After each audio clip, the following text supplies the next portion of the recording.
Panasonic के indoor unit के अंदर लगा हुआ ये पीसीबी जो कि मैग्नीट मैन्युफैक्चर कंपनी है, तो उसका ये बना हुआ पीसीबी है। तो इसमें मसला ये आ रहा है कि इसकी जो इंडोर मोटर है वो काम नहीं कर रही है, जबकि बाकी का पीसीबी ठीक है, लेकिन वो भी चेक करना पड़ेगा। और यहाँ पर ऑलरेडी किसी ने इसमें काम किया है और ये वाला जो पार्ट है चेंज किया है, लेकिन ये पीसीबी ठीक नहीं हो सका है। तो चलिए अब हम ट्राई करते हैं और देखते हैं कि क्या ये पीसीबी हम ठीक कर पाएंगे कि नहीं। और अब इलेक्ट्रिक को लगा देते हैं, ऑन करता हूँ मैं, और ये पीसीबी ऑन हो गया है और ये 16 डिग्री बिल्कुल जी। तो इसको मैं ऑन ऑफ करके देखता हूँ एक दफ़ा, बिल्कुल जी ऑफ हो गया। और दोबारा से ऑन कर लेते हैं और ये ऑन हो गया जी। ये प्रॉपरली काम कर रहा है, लेकिन इसकी जो मोटर है वो काम नहीं कर रही है। तो उसके लिए हम मोटर के पॉइंट्स को चेक करेंगे। अब यहाँ पर इंडोर मोटर, अगर तो डीसी मोटर है तो बहुत सारी एहतियात करने की जरूरत होती है। सबसे पहले ये एहतियात करने की जरूरत है कि अगर पुरानी मोटर है तो उसको टेस्ट कर ले तो वो जाम ना हो। अगर तो वो किसी वजह से जाम हो गई हुई है तो वो फिर खराब है, उसको चेंज कर दें तो वो ज्यादा बेटर हो जाता है काम। इसके बाद जो दूसरा पॉइंट है कि जब भी पीसीबी को ठीक करने की कोशिश कर रहे हैं तो नई मोटर इसमें डायरेक्टली इंस्टॉल नहीं करनी है।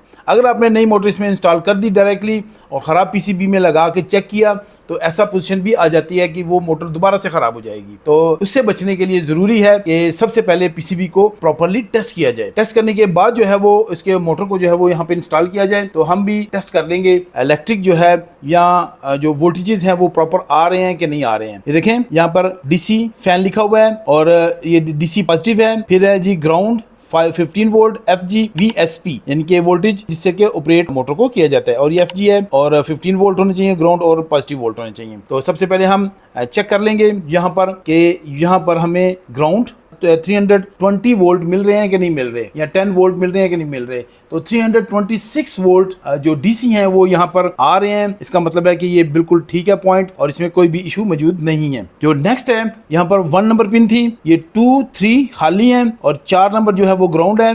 तो ग्राउंड को हम दोबारा से ले लेंगे यहाँ पर। और 5 नंबर जो पिन है तो यहाँ पर जी 15 वोल्ट नहीं आ रहे हैं। इसके बाद फीडबैक की पिन है FG, तो FG की पिन को हम छोड़ देंगे क्योंकि ये फीडबैक होती है, ये जब मोटर चल रही होती है तो उससे दोबारा रिटर्न वोल्टेज जो बन रहे होते हैं तो वो पीसीबी की तरफ आ रहे होते हैं। और लास्ट में जो है वो VSP है, तो यहाँ पर जी 0.3 मिली वोल्ट आ रहे हैं। तो इसका मतलब है कि यहाँ पर 15 वोल्ट और VSP वोल्ट जो है वो यहाँ पे मौजूद नहीं है। और यहाँ पर H11 जो है वो एरर कोड डिस्प्ले पे शो होना शुरू हो गया है। और इसके H11 आने की वजह यह है कि इसके साथ जो इंडोर यूनिट है वो इंस्टॉल नहीं है, तो इस वजह से ये H11 का एरर यहाँ पे आ रहा है। इसमें ये वोल्टेज रेगुलेटर लगा हुआ था, तो ये देखें ये SMD वोल्टेज रेगुलेटर है। तो अगर इसका नंबर देखा जाए, ये इसका नंबर है 78L15L। अब जो इसकी 1 नंबर पिन है ये यहाँ पर आउट पिन है, जहाँ से हमें 15 वोल्ट मिलते हैं। इसके बाद जो सेंटर वाली ग्राउंड है और जो 3 नंबर पिन है ये इसकी इनपुट पिन है। अब इसमें ये बात हमेशा याद रखें कि जितने भी हमारे पास पैकेजेस और ये SMD चीज़ें आती हैं तो कभी भी हर चीज़ जो है वो दिखने में एक जैसी नहीं हो सकती है जब तक कि उसकी प्रॉपर जो है वो हमने टेस्टिंग या उसकी डेटा शीट नहीं देख लेनी।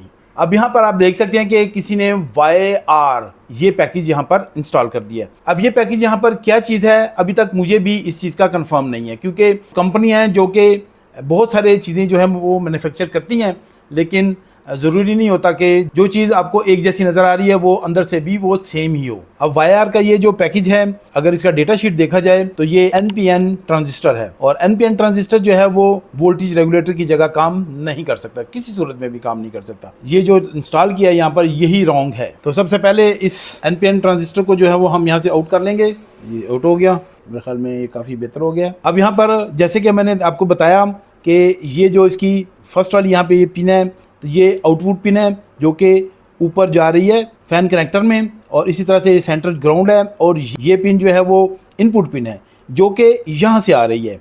तो ये देख लेते हैं ये क्या चीज़ है, और ये 2T यहाँ पे इसके ऊपर नंबर लिखा हुआ है। ये एक PNP ट्रांजिस्टर है जो कि अक्सर यूज़ होता है डिफरेंट कामों के लिए। तो ये काफ़ी ज़्यादा डैमेज हो चुके हैं यहाँ से। अब इस पीसीबी को मैं दोबारा इलेक्ट्रिक देता हूँ और ये पीसीबी ऑन हो चुका है, और यहाँ पर अब हम चेक करेंगे कि क्या ये ट्रांजिस्टर ओके है कि नहीं। तो उसके लिए मैं यहाँ पे टेस्ट कर लेता हूँ। तो ये सेंटर पॉइंट जो है वो ग्राउंड है हमारे पास, और ये इसका जो आउटपुट है यहाँ पे हम देख लेते हैं कलेक्टर पे, तो 18.63 वोल्ट यहाँ पे आ रहे हैं। तो अगर यहाँ पे 18 वोल्ट आ रहे हैं तो फिर जो वोल्टेज रेगुलेटर है उसका काम है कि वो खामखा वोल्टेज 15 वोल्ट जो है वो आउटपुट में दे। तो इसके लिए दोबारा से पीसीबी को मैंने बंद कर दिया।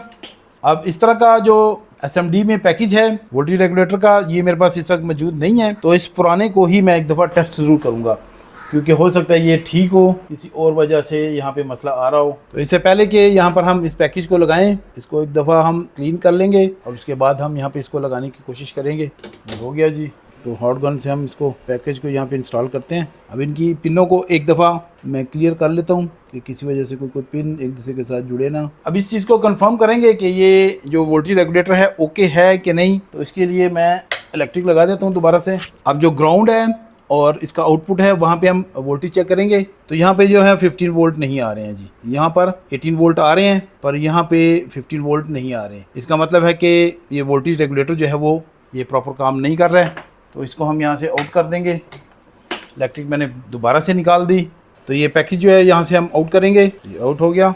अब यहाँ पर मेरे पास जो है वो ओरिजिनल पैकेज तो मौजूद नहीं है, लेकिन मेरे पास ये वाला पैकेज मौजूद है, तो ये भी SMD में ही है लेकिन थोड़ा बड़ा पैकेज है। ये है जी 17815, तो ये SMD पैकेज है, 15 वोल्ट का वोल्टेज रेगुलेटर है ये, लेकिन इसकी पिन कॉन्फ़िगरेशन जो है वो बहुत ही ख़राब है और उल्टी है, बिल्कुल रिवर्स है, तो इसलिए मैं इसको लगाने की कोशिश कर रहा हूँ।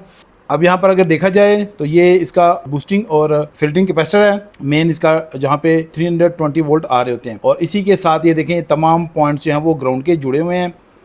अब यहाँ पर पहले जो आउटपुट पिन है उसको रेडी करते हैं। हो गया जी, अब मैं इनपुट लगा दूँगा, तो ये लग गया जी, ओके हो गया। अब जी ग्राउंड के लिए जो है वो जगह प्रिपेयर कर लेंगे, तो ये हमारा वोल्टेज रेगुलेटर जो है वो हमने इंस्टॉल कर दिया है, ओके हो गया।